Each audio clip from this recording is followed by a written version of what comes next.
Cheating wife's lover bragged about their affair, until I abandoned her.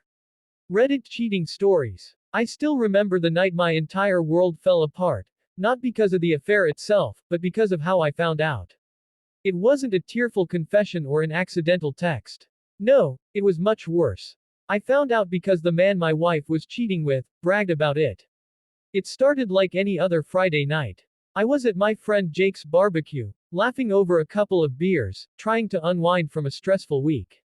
Work had been heavy, but I was happy.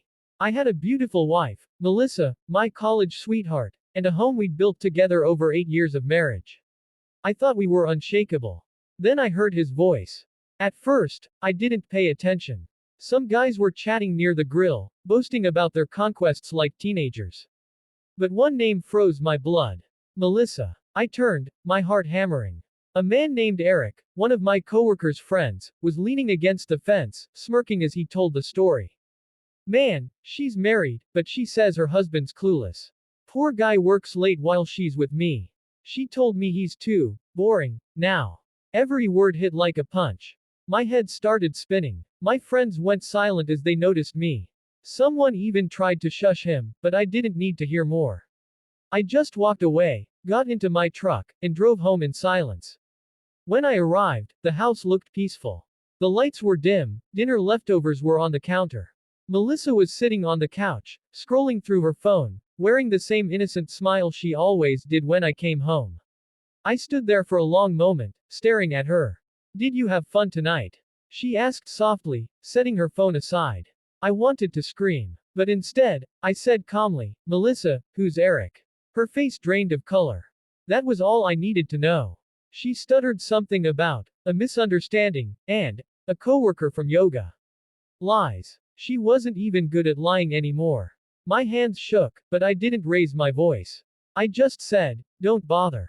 I already know. She broke down then, tears, apologies, the whole performance. It meant nothing. It was just a phase.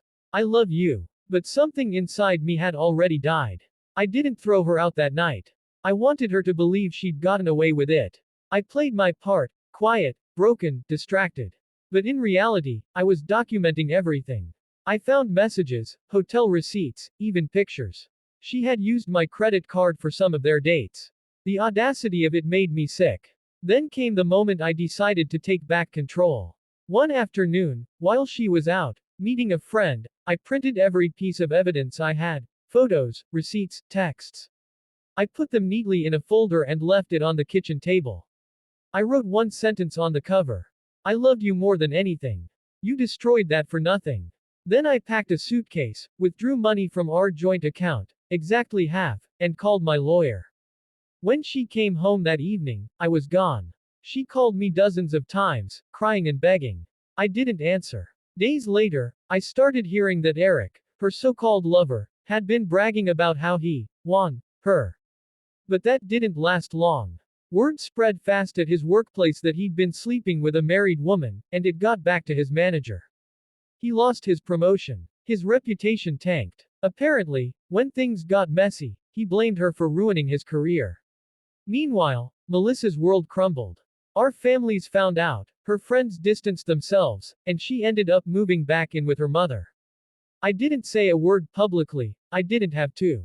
The truth spoke for itself. Months passed, and I rebuilt my life piece by piece. Therapy helped. I started jogging again, eating better, even laughing again. For the first time in years, I felt free. One day, she showed up at my new apartment. She looked nothing like the woman I once loved. Tired eyes, shaky hands, guilt written all over her face. She handed me a letter. I've lost everything, she said quietly. I don't expect you to forgive me, but please, just know I regret it every single day. I didn't take the letter. I just looked her in the eyes and said, regret doesn't fix betrayal, Melissa. You made your choice. Then I closed the door. A few months later, I heard she'd tried to reconnect with Eric again, but he ghosted her completely. Karma, I guess, has a way of finishing the job you don't have to. As for me, I started fresh. I learned that love isn't just about trusting someone else, it's about respecting yourself enough to walk away when that trust is broken. If there's one thing I want anyone to take from my story, it's this: betrayal doesn't have to define you. Sometimes, the best revenge isn't anger or revenge plots, it's peace. It's silence. It's walking away and never looking back. And that's exactly what I did. When I abandoned her, I didn't just leave a cheating wife behind. I left behind the broken version of myself who thought love meant suffering. Now, I live by one simple rule: never beg for loyalty, it should be freely given. Because once someone chooses to betray you, the best thing you can ever do is let them live with the consequences.